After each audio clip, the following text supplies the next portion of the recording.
Our thoughts are powerful. Kathy says that a lot, but today she's sharing a conversation she had with Laura Newman that proves her point. In those times that Laura felt she couldn't rise above those hard thoughts, she surrounded herself with people who encouraged her and helped her change her mindset. Join Kathy for this inspiring conversation. Hello, my friends. Thank you for joining me today. I am so excited to introduce you to my new friend, Laura Newman. I was introduced to her through my daughter. They work together at the Wisconsin Athletic Club. You'll hear Laura talk about WAC, W-A-C, Wisconsin Athletic Club it is, over in the Milwaukee area. So my daughter Cassandra, kind of connected us because Laura does fitness training and coaching. And I got to admit, when Cassie was introducing, I thought she did fitness training and coaching, and she's a very dynamic person, and I love meeting new people. But Laura does so much more than fitness training and coaching. She also does a lot of what I do in that mind science, that brain science world. And she has a powerful story. So thankfully, I recorded our conversation and I get to share it with you. Enjoy learning about Laura, and please follow her and connect in with her, especially if you're in the Milwaukee area. But keep learning and growing, and keep feeding yourself and your soul with people like this. In the conversation, we talk about our inner circle. Make sure you're filling your inner circle with people who are on a mission, just like Laura is. Enjoy. Yeah, so like going back to the very earlier days of me, I grew up with my mom. My mom's deaf and blind, and my dad's deaf. So growing up in a hearing and deaf world was very different for us. There's 4 children. And so we were really trying to figure out where we belonged. And of course, I was missing that relationship with my mom because she was deaf and blind. So it was really hard to connect with her and share my life with her. There was, it was really hard to take her to like school plays, to have her watch me play violin, things like that. So as I was navigating like my life, I had no vocabulary or language to really say that I felt empty, and that I started growing anxious because I didn't understand where I belonged. Like I kind of felt like I was in 2 cultures. And so as we were growing up, we also kind of lived in the timeline or the historical time of my parents when they were growing up. Now they're born mid-40s.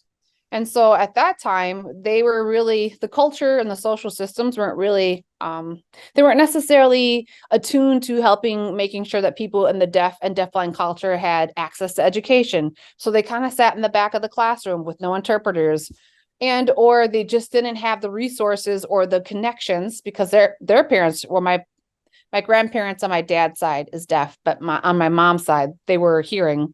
So there was this lack of like social networking and cultural belief that people that were disabled, just like my mom and my dad, could actually make it, and they could make something of themselves. So that mentality and the belief, I think, even about themselves kind of trickled down to us. And so there was a disconnection in the way that they thought about our futures and what they wanted for us, because they had come to the table feeling very defeated and almost, in a sense, like lower than what they should have been. Wow. So in my podcast, I have my own podcast. And so I talk about what it was like to grow up with a mom that was deaf and blind and a dad, and what it was like to live in a world where I was the interpreter and I was the person that was communicating and so forth for my parents, school conferences. I was the one that was interpreting, things like that. So fast forward, I really had to identify in myself, like what I was missing. And, as I got older, my mom and my dad they were disconnected from the parenting, and I ended up living in group homes and foster homes. I didn't see my mom for almost 8 years. And so I was very empty. I felt very alone and abandoned and rejected. I almost was wondering, like, why me? Not, why is my life so hard compared to my peers and things like that? And so I started entering to psychology because I didn't necessarily want to escape from my feelings, although I didn't share my story with anybody. When I got older in my 20s, I never shared my story with anybody. I just was like, yeah, I lived with my parents the entire time. I was just too nervous to say, no, I lived in group homes and I was emancipated at 16 and I miss my mom and my mom's different. And I, it was just a very secretive lifestyle. But I secretly pursued psychology because I wanted to know what was happening, why the behavior happened, why this stuff happened to me, and like what was going on with me internally. So I started with psychology, and I mean, I learned so much about myself, and I also learned a lot about like my parents' culture. And in a sense, I think that a lot of people in my shoes might have kind of aligned their lives to see what they could do best and kind of push them to the side. But I didn't want that. I wanted to know exactly where they, what they were feeling, what they wanted in life, what they wish they could have had in their life. And so I was more like open-hearted, and I was like, well, I'm going to turn back around and I'm going to come back into your life and I'm going to rebuild our relationship. And so I reconnected with them at 21. Wow. Yeah. Yeah. At 21, we reunited. I hadn't seen my mom in forever. It was like, when I walked into their house, it was almost like I was like in a museum. I was like, wow, this is what your home looks like. This is the furniture. This is what, it was just so like, it was, it was a beautiful experience, but I also felt so disconnected. And so like, I can't believe I'm in your home. Like, this is where my parents live. And so after that, it was a lifelong process of, in a sense, rebuilding my soul and rebuilding my mind to learn how to trust people again, to not associate my past experiences as my future. And I sometimes call myself the breakup coach, which sounds really weird, but I'm trying to break up from the impact of the outcomes that happened to me, to separate myself, to no longer believe the lies that I told myself, or to believe some of the situations that happened to me. Like, for instance, I was homeless for a while. So, that's a very low feeling. So I'm breaking up with those thoughts and those beliefs about myself, and I'm finding my new journey in life. And that is really hard, especially, as you probably know, if that is your framework and that's the only framework you have of the world. So after that, I went into my master's with criminal justice, and I did criminal justice because, in my opinion and in my heart, I felt like the criminal justice system, the people that are in there are probably the ones that are the most broken and the most hurt, and probably are looking for somebody to understand them and meet them right where they are without the sense of judgment or rejection. Because I knew what it was like to feel rejected and alone and abandoned and things like that. And so I got my degree there, and I started working for the state of Wisconsin. I was a program policy analyst. I loved it. I was working with like the federal and the state government, helping all of these county providers get the funding to help the people that were in their programming. But it was not very hands-on. I wanted to be like the direct resource of helping other people. That was like what my passion and my purpose was. So after that, I started teaching at Carroll University as a lifespan psychology teacher and a career and job development teacher. And I absolutely loved it. It was very much so like coaching, because not only was I helping them understand about their like cognitive development, their development, like their attachment systems with their families, their moral development, and the way that they evolved in their social life and their identities. But I also was like coaching them to understand themselves and the people around them in different ways, and to pursue their goals, and to really have an awareness about themselves, and to do the hard stuff, which would be, some of them weren't really sure what they wanted to do, and they were kind of just following other people's footsteps. And I was encouraging them to live the life that they wanted. And so I loved it. And then I went back to the WAC, which is where I kind of started with in the very beginning in 2014. I kind of bypassed that, but I was there for the longest time. It got me through school, which was really good. I felt like it was the environment's good, the work culture's good, there's a lot of flexibility, and I loved to work out. So I was like, this all makes sense. Our mind and our bodies are all just like a cycle, like it's a feeding loop. We're not disconnected whatsoever. And we normalize working out, which is completely important to our physical selves, but nobody sees our mental health as equally important. Like it's interesting. Yeah. Right. Yeah. So what I did was I came up with this proposal. I contacted the WAC and I said, I really think that we should be having mental health coaching here so that people can work on their minds and see that they, just like similarly to like their physical bodies, that they need to work on their minds and their thoughts 2 to 3 times, 4 times, or every day as a discipline. Because you can't just be happy. It doesn't just land on your heart and then for the rest of your life you're happy. It's something that you have to work on. And so I very much believe in this philosophy that we are human beings, and mental health is not clinical. It's very much a part of who we are. Just like I am 5'6" and I have a quirky personality. I mean, just as much as I have anxiety and I feel fearful when I'm in new situations. Like that's just the components of who we are, and parts of us that we should be aware of it, and so forth. So we launched Integrated Wellness. I helped them develop the program from the ground up. It took about 4 months to do, which was so quick. Right. And we started doing mental health coaching. So we have one-on-one sessions, and we have group sessions, and then we have workshops. And all of these sessions are aimed to be able to have access, to give our members access.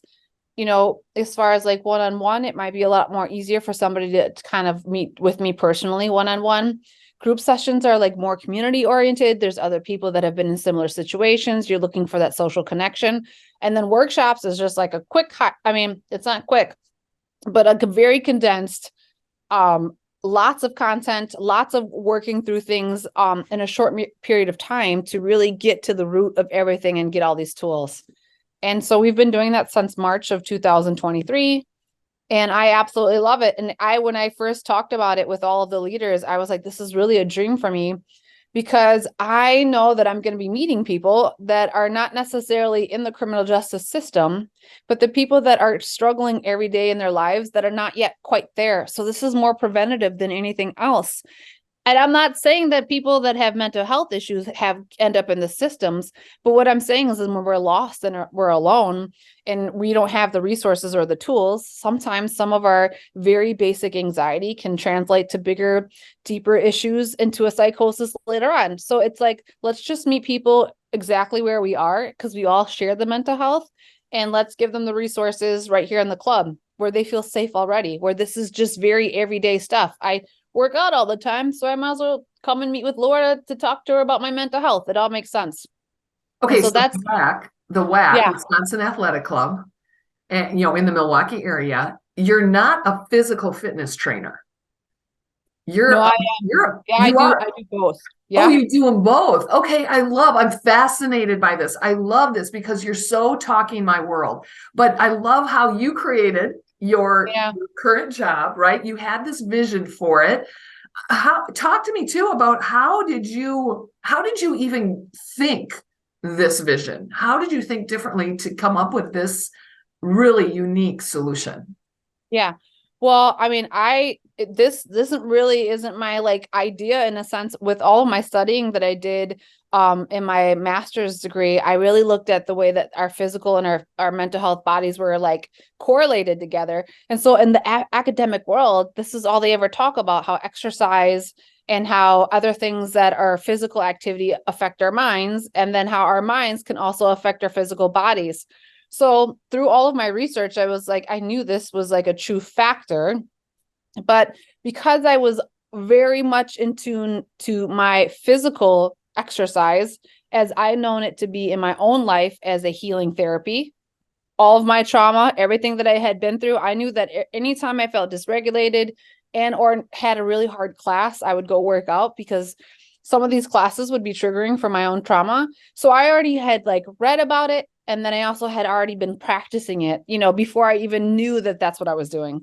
And then I just was like, mental health coaching doesn't mean that you don't have to have a psychosis to ask for help. So I just was like, what happens if people just met with me and just worked out with me? And then we also talked about their mental health. And then we were like, well, what happens if somebody wants to sit down and it's a little bit more serious and they want to have face-to-face contact, and maybe they need to weep, or maybe they have a lot to say, or they've never been in this situation, so they're very nervous. So I came up with the idea where we could do soft coaching, where we would, there's my kitty. So we would do soft coaching where we would do kind of a privater setting where we would do like our workout, and then we would do some coaching, or we would do some heavy coaching, which just means that they would meet me in my private room where we would sit down with each other, face to face, and have like a more stronger conversation where they could have, the capacity and space to be a little bit more vulnerable. Or we would do bi-weekly. So it was like mental health this week, mental or physical training the next week. And we would just go back and forth. So kind of like a and a program that would be best suited for the person, as you would for your own physical training, right? Like everybody's got their own special needs. And so I would meet them where they're at. Yeah. And Oh, it just goes hand in hand. It's very similar. So, and it's been working out really nicely. Yeah. it does. There are so many paradigms and kind of demonized thoughts toward therapy or even the words mental health. Yeah. Now, I don't have the master's degree. I do not offer therapy. I'm not a counselor. I'm very adamant about that. I'm a leadership coach. I have credentials in that coaching arena, but it's all exactly what you're talking about. It's the matching the biological brain science of our body to our leadership habits, our leadership thoughts, our leadership skills. And scientists and medical professionals are proving more and more how we work and how much power we have. Now, listening to you, what I don't hear you saying, I don't hear you saying or feeling like you were a victim. I don't hear that. I hear and I see this truly this empowerment that you've created in your life to not only reconnect with your parents, but create your own job, truly help others. How do you get that? How do you help people not be a victim? Yeah, I think that's a very good question. I think that it's a process for sure. Sometimes you don't even realize that you are in a sense in like a victim mode, or you have learned helplessness, that you think that you don't have any power over yourself. I think one of the strongest components for me was I had to take a couple of like free assessments, which is on the internet, / all of my education. But what really did it in for me was I took an assessment once on attachment theory, and I had learned that my attachment with adults, or in romantic relationships, or with colleagues, or with my friends, was very fearful avoidant. And when I started to do the work about it, I had realized finally, for the first time in my life, that I had saw the world in a lens where I was very fearful, and I felt like I had no power over myself. And so I realized that I had addressed, my circumstances feeling very defeated all of the time. I had felt that I was never gonna, win in anything, and that I just felt like as much as I tried things, nothing would ever work for me. So I kind of had like a fixed mindset. I just thought that these were my circumstances. Given my background, there would be no way. And so when I realized that that is the way that I had approached life, I also realized that I didn't necessarily agree with what I thought about myself. And I realized that I had taken the opportunity to go to school, and I had taken the opportunity to go to graduate school. And so I started to like connect the pieces and see myself in a different way.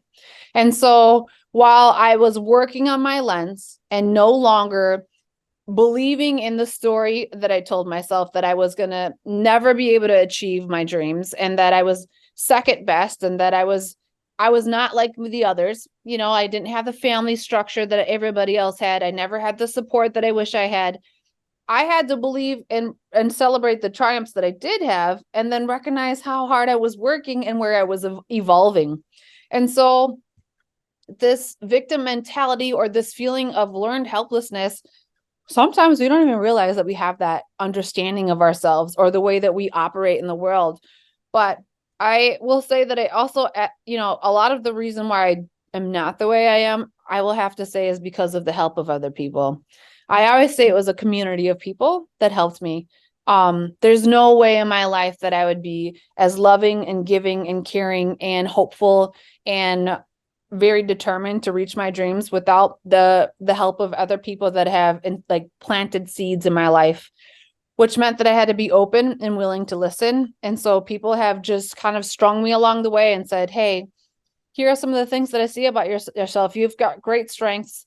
And I would be like, wow, really? Is that what you see in me? And I kind of would like think about it, and I would believe it to be true. And then I would put my words into action, and I would believe in myself, which just then it just accumulated over time. And so it's a variety of things, but I will say one of the biggest things is just the community of people that I had around me really helped me shape the way I saw about myself. And the more I reached out into the community, the more of the community I looked to be kind of my leaders and my mentors. And so it was like a growth process. How Yeah. long did that take you? How many years did that take you to get from there to here? Yeah, that's a good question. In full transparency, I think that it was at age 24 that I really started my journey, where I put away the shame and the doubt of myself. And I was very vulnerable, and I finally shared my story with my boyfriend's family, and he was like, "What? I didn't even know this about you." And that was the journey of opening my heart to others. And so I'm 39 now. And I will say 24 to 39, I've got 2 degrees. I work for the state of Wisconsin. I've got my certifications in all kinds of places. And because I've been on the journey, I am where I am today. And so I still have like my hard times, because I think that no matter what, my mind wants to default to being afraid and fearful and being worried about what I'm capable of, and or thinking about my past and thinking about how hard my life was. But it has been a journey, but every step of the way, I am becoming bigger and greater. I'm becoming, more of a loving person. I am becoming, in a sense, like, I feel like what I told somebody, they're like, how did you even do this? And I said, what's interesting is my journey has given me the capacity to love more people, more and more. And people might think that's a little weird, but my care for others, the way that I want to help others, the way I want to bring people up has just grown tremendously. And so I don't know. I don't think my journey would ever end. I think it is lifelong. It's going to be lifelong. And if I didn't see it that way, then I don't think it would ever continue my success. Well, there's a scientific law, the law of polarity, that says if you're not, if there's a left, there's a right. If there's an up, there's a down. If you're not growing, then you're dying. So I love that you said that. Do you know who John Maxwell is? He's a leader. Oh, yes. So you're preaching so much of what, and that's who I'm certified under, is the Maxwell leadership team. And you're preaching so much of what he teaches, but he also talks about the law of the inner circle. It matters who you're around. It matters what job you take. It matters the people you choose, the friends, it matters on who you choose to be around, because look at how it can really literally change you to become who you are. Yeah. That inner circle is really good. And for me, it didn't necessarily mean that I didn't like put my arm around or stick my arm back around and help people, pull people up. But I always made sure that I had people in my life that in a sense were mentors, in the way that they had a little bit more, experience than me, life experience, professional experience, had their morals and their values aligned with the things that I liked. Yeah. And so when they were pouring into me and helping me remember about, the values of loving and helping other people, it would always pour into me and just kind of like steer me back into my walk, into my world and my purpose. And so I feel like if I don't have anybody in my life that's challenging me to be a better person, or challenging what kind of steps that I'm taking, or that kind of like wakes me up a little bit, because I might kind of get a little lost on the, the left side of, kind of getting lost into the world, I would say. I don't think it'd be hard to be successful. So I always make sure that I have some kind of mentorship, professionally and personally, in my personal life too, because those two things are very different, and they're connected, but there's different resources and things like that's needed. John Maxwell always says that if you are the smartest person in the room, you're in the wrong room. Mm-hmm. We have to put ourselves among people who are smarter and better and everything to up level us. Yeah. I love your story. And so your parents had the hearing impairment, the eyesight, and you don't. So biologically, right? You should have that gene, and you should also be this. No, and the same thing with our thoughts. We have the power to choose how we think. Yes. We can choose that green cycle, that positive and unvictim-like, or we can choose the red cycle. But we really are choosing. It's not just poured upon us. Yeah. It's really interesting. If I can add to the way that we think, sometimes so we talk a lot about genetics in my class, and we talk about, 24andMe and all those other, the genetic tests that you can take to see kind of like what your biological makeup looks like, your genome.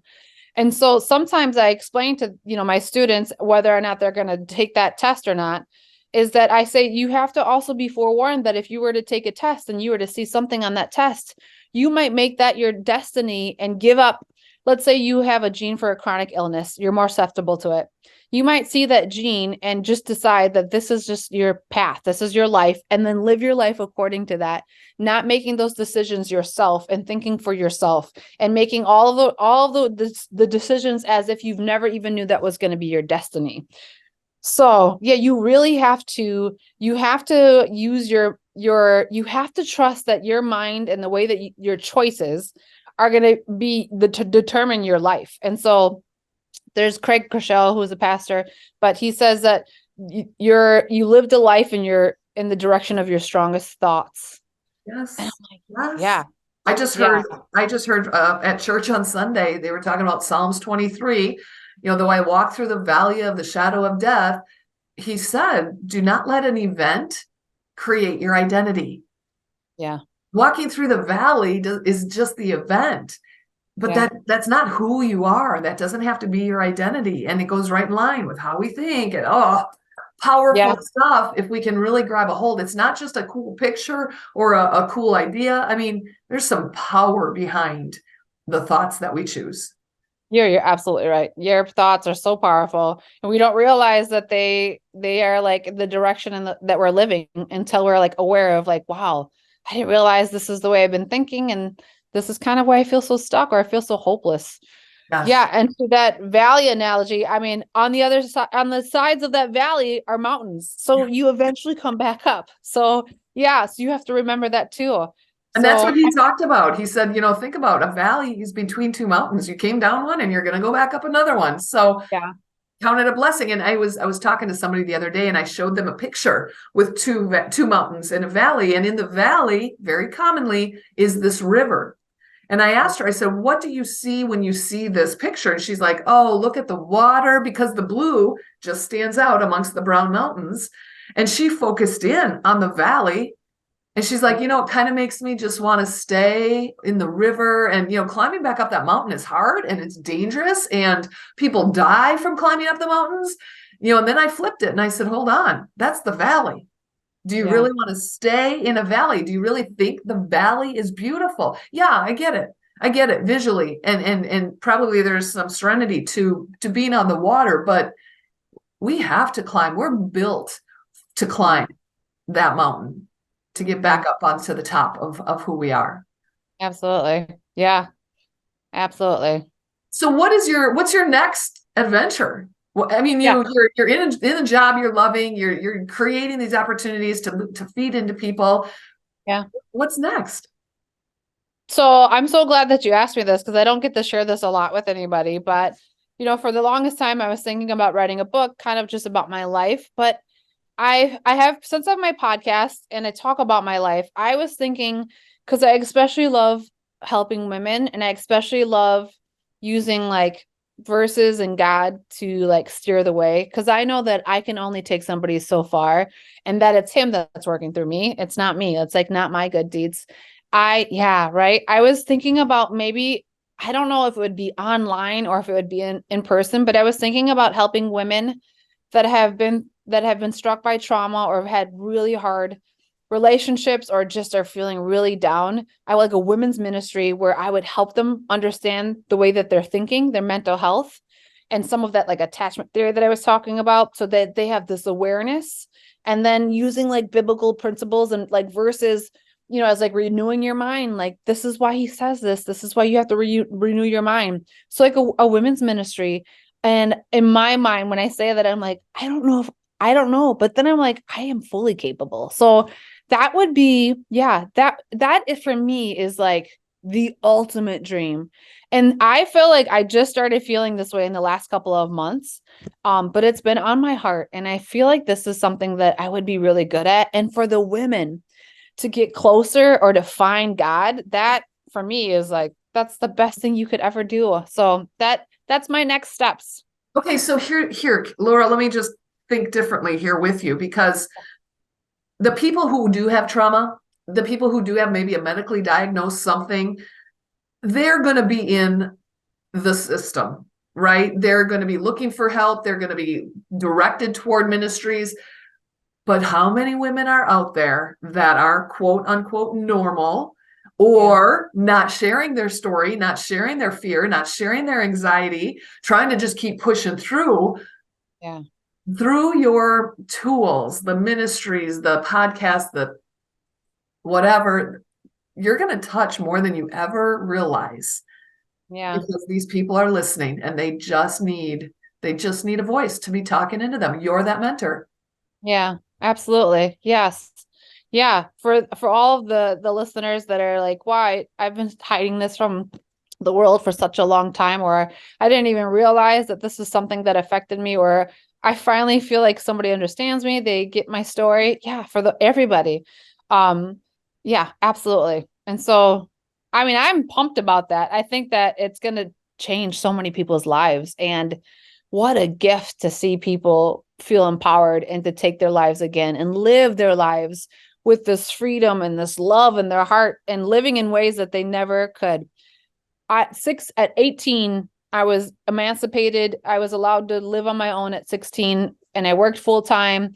I didn't go to school. I was homeless a lot. I didn't even imagine that I would have my driver's license. I just thought that that was impossible. I was like, for me to get my driver's license, that felt like a goal that was never achievable, because that's how low I felt.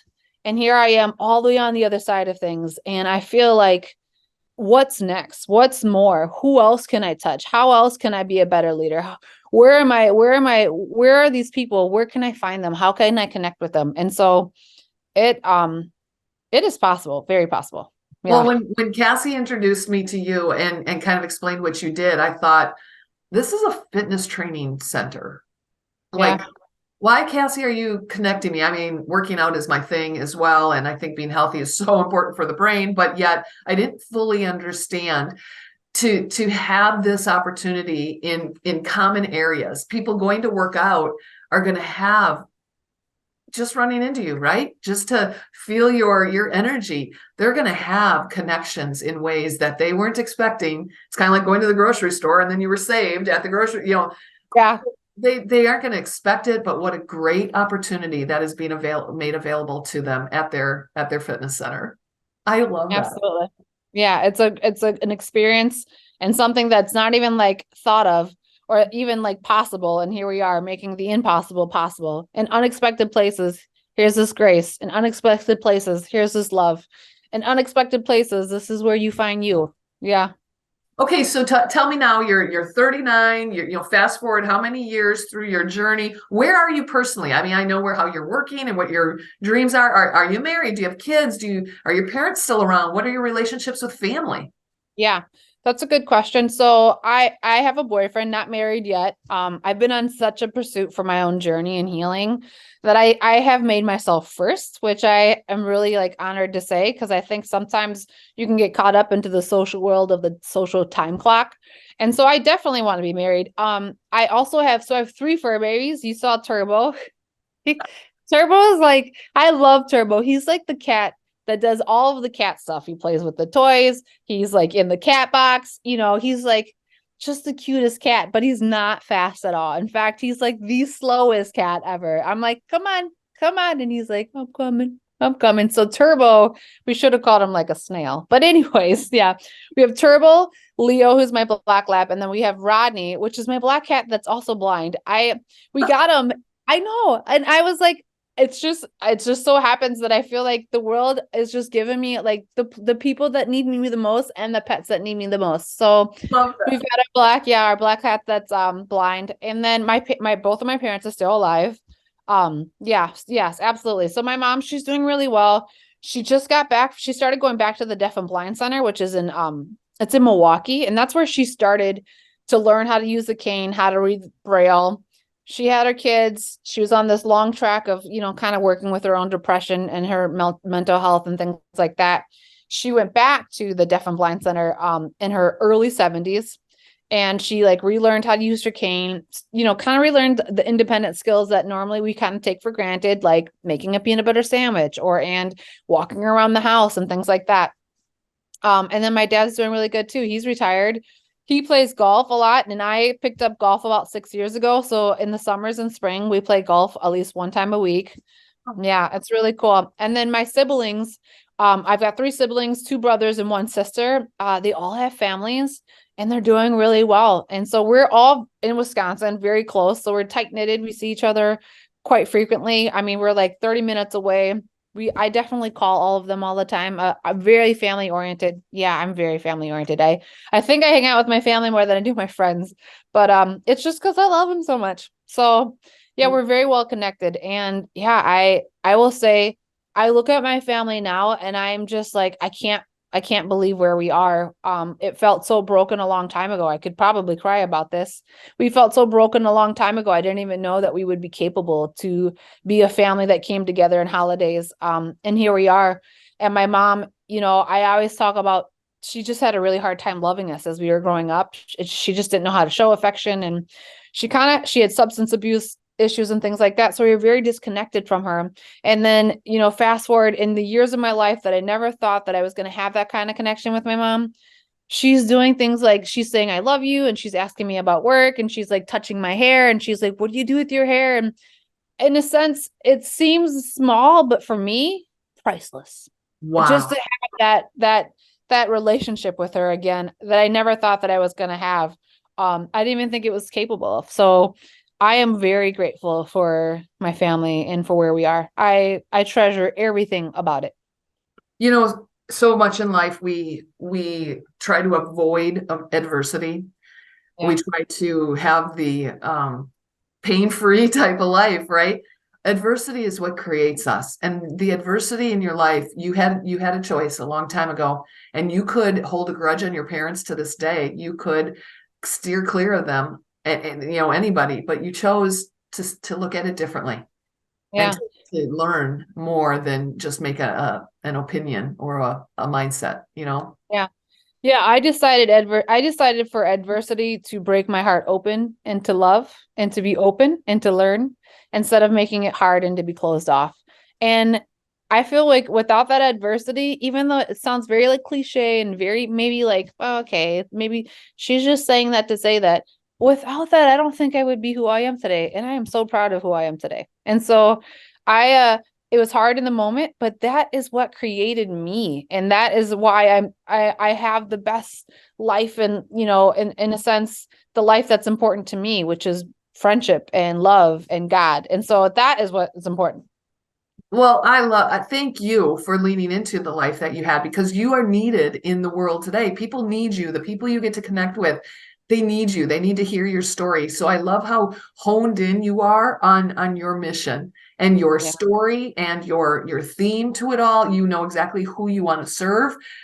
There's so much power right there that you're going to serve them in so many powerful ways. What is the name of your podcast? How can people connect with you? Yeah. So my podcast is called I Am Helen Keller's Daughter. Yeah. Ooh. Yeah, and so it's hard to forget, that's for sure. And so I really talk about Helen Keller and the culture of deaf and blindness, and then how that relates to my mom. So I am Helen Keller's daughter. I'm on everything except for, I think I'm on everything. So Apple, Spotify, tuned in.